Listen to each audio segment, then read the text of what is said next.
ओम शांति। 3 दिसंबर 2024। आज का ईश्वरीय महावाक्य है, मीठे बच्चे, याद की यात्रा में अलबेले मत बनो। याद से ही आत्मा पावन बनेगी।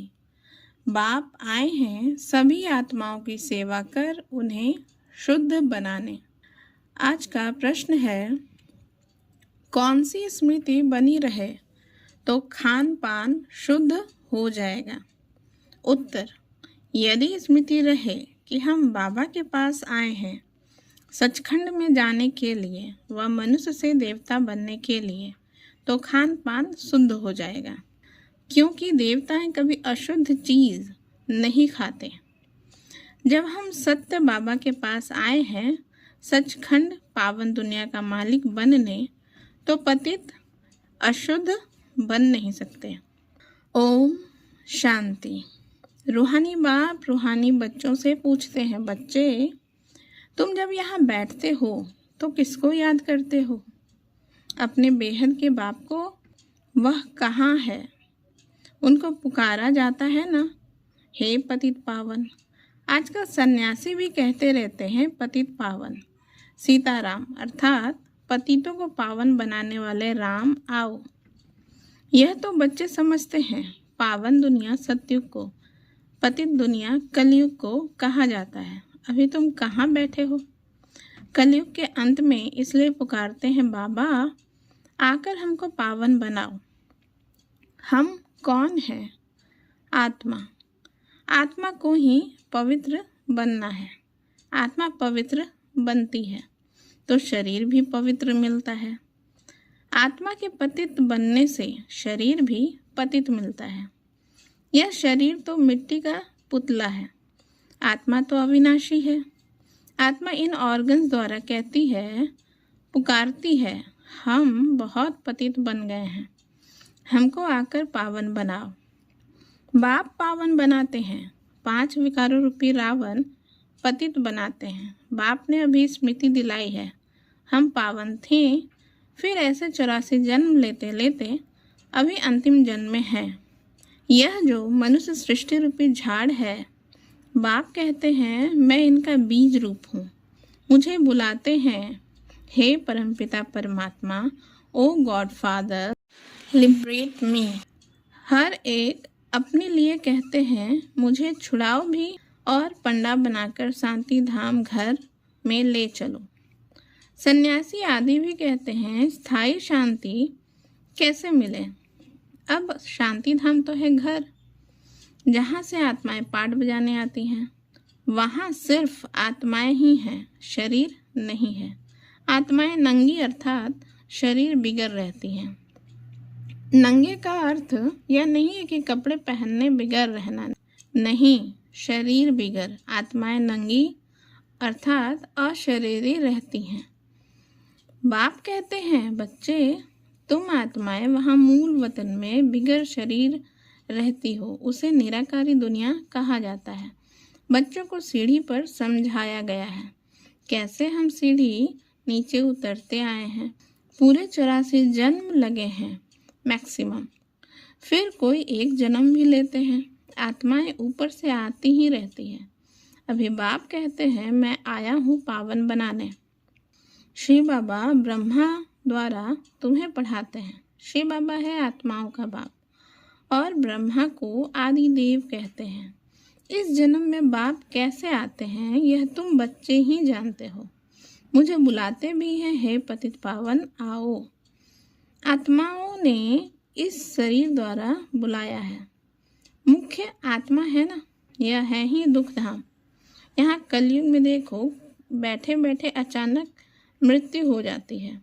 वहाँ ऐसे कोई बीमार ही नहीं होते। नाम ही है स्वर्ग। कितना अच्छा नाम है, कहने से दिल खुश हो जाता है। क्रिश्चियन भी कहते हैं, क्राइस्ट से 3000 वर्ष पहले पैराडाइज था। यहाँ भारतवासियों को तो कुछ भी पता नहीं है, क्योंकि उन्होंने सुख बहुत देखा है तो दुख भी बहुत देख रहे हैं। तमो प्रधान बने हैं। 84 जन्म भी इन्हों के हैं। आधा कल्प बाद फिर और धर्म वाले आते हैं। अभी तुम समझते हो आधा कल देवी देवताएं थे तो और कोई धर्म नहीं था। फिर त्रेता में जब राम हुआ तो भी इस्लामी बौद्ध ही नहीं थे। मनुष्य तो बिल्कुल घोर अंधियारे में है। कह देते दुनिया की आयु लाखों वर्ष है, इसलिए मनुष्य मूंझते हैं कि कलयुग अर्जुन छोटा बच्चा है। तुम अभी समझते हो कलयुग पूरा हो, अभी सतयुग आएगा, इसलिए तुम आए हो बाप से स्वर्ग का वर्षा लेने। तुम सब स्वर्गवासी थे, बाप आते ही है स्वर्ग स्थापन करने। तुम ही स्वर्ग में आते हो, बाकी सब शांति धाम घर चले जाते हैं। वह है स्वीट होम, आत्माएं वहाँ निवास करती हैं, फिर यहाँ आकर पारधारी बनते हैं। शरीर बिगड़ तो आत्मा बोल भी न सके, वहाँ शरीर न होने के कारण आत्माएं शांति में रहती हैं। फिर आधा कल्प है देवी देवताएं, सूर्यवंशी चंद्रवंशी, फिर द्वापर कलयुग में होते हैं मनुष्य। देवताओं का राज्य था, फिर अब वह कहाँ गए किसको पता नहीं। यह नॉलेज अभी तुमको बाप से मिलती है और कोई मनुष्य में यह नॉलेज होती नहीं। बाप ही आकर मनुष्य को यह नॉलेज देते हैं, जिससे ही मनुष्य से देवता बनते हैं। तुम यहाँ आए ही हो मनुष्य से देवता बनने के लिए। देवताओं का खान पान अशुद्ध नहीं होता, वे कभी बीड़ी आदि पीते नहीं। यहाँ के पतित मनुष्यों की बात मत पूछो, क्या क्या खाते हैं। अब बाप समझाते हैं यह भारत पहले सचखंड था, जरूर सच्चे बाप ने स्थापन किया होगा। बाप को ही ट्रुथ कहा जाता है। बाप ही कहते हैं मैं ही इस भारत को सचखंड बनाता हूँ। तुम सच्चे देवताएं कैसे बन सकते हो वह भी तुमको सिखलाता हूँ। कितने बच्चे यहाँ आते हैं, इसलिए यह मकान आदि बनवाने पड़ते हैं। अंत तक भी बनते रहेंगे, बहुत बनेंगे। मकान खरीद भी करते हैं। श्री बाबा ब्रह्मा द्वारा कार्य करते हैं। ब्रह्मा हो गया सांवरा, क्योंकि यह बहुत जन्मों के अंत का जन्म है ना, या फिर गोरा बनेगा। कृष्ण का भी चित्र गोरा और सांवरा है ना। म्यूजियम में बड़े बड़े अच्छे चित्र हैं जिस पर तुम किसी को अच्छी रीति समझा सकते हो। यहाँ बाबा म्यूजियम नहीं बनवाते हैं, इनको कहा जाता है टावर ऑफ साइलेंस। तुम जानते हो कि हम शांति धाम अपने घर जाते हैं, हम वहाँ के रहने वाले हैं। फिर यहाँ आकर शरीर ले पाठ बजाते हैं। बच्चों को पहले पहले यह निश्चय होना चाहिए कि यह कोई साधु संत नहीं पढ़ाते हैं। यह दादा तो सिंध का रहने वाला था, परंतु इसमें जो प्रवेश कर बोलते हैं वह है ज्ञान का सागर। उनको कोई जानते ही नहीं, कहते भी हैं गॉड फादर, परंतु कह देते उनका नाम रूप है ही नहीं, वह निराकार है, उनका कोई आकार नहीं है। फिर कह देते हैं वह सर्वव्यापी है। अरे परमात्मा कहाँ है? कहेंगे वह सर्वव्यापी है, सबके अंदर है। अरे हर एक के अंदर आत्मा बैठी है, सब भाई भाई है ना। फिर घट घट में परमात्मा कहाँ से आया? ऐसे नहीं कहेंगे, परमात्मा भी है और आत्मा भी है। परमात्मा बाप को बुलाते हैं, बाबा आकर हम पतितों को पावन बनाओ। मुझे तुम बुलाते हो यह धंधा या सेवा करने के लिए, हम सभी को आकर शुद्ध बनाओ। पतित दुनिया में हमको निमंत्रण देते हो, कहते हो बाबा हम पतित हैं। बाप तो पावन दुनिया देखते ही नहीं, पतित दुनिया में ही तुम्हारी सेवा करने के लिए आए हैं। अब यह रावण राज्य विनाश हो जाएगा, बाकी तुम जो राजयोग सीखते हो वह जाकर राजाओं का राजा बनते हो। तुमको अनगिनत बार पढ़ाया है, फिर 5000 वर्ष बाद तुमको ही पढ़ाएंगे। सतयुग त्रेता की राजधानी अब स्थापन हो रही है। पहले है ब्राह्मण कुल, प्रजापिता ब्रह्मा गाया जाता है ना, जिसको एडम आदि देव कहते हैं। यह कोई को पता नहीं है। बहुत है जो यहाँ आकर सुनकर फिर माया के वश हो जाते हैं। पुण्य आत्मा बनते बनते पाप आत्मा बन पड़ते हैं। माया बड़ी ज़बरदस्त है, सबको पाप आत्मा बना देती है। यहाँ कोई भी पवित्र आत्मा पुण्य आत्मा है नहीं।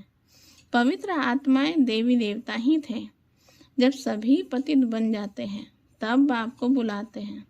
अभी यह है रावण राज्य पतित दुनिया। इनको कहा जाता है कांटों का जंगल। सतयुग को कहा जाता है garden of flowers. Mughal garden में कितने फर्स्ट क्लास अच्छे अच्छे फूल होते हैं। अब के भी फूल मिलेंगे, परंतु इसका अर्थ कोई भी समझते नहीं है।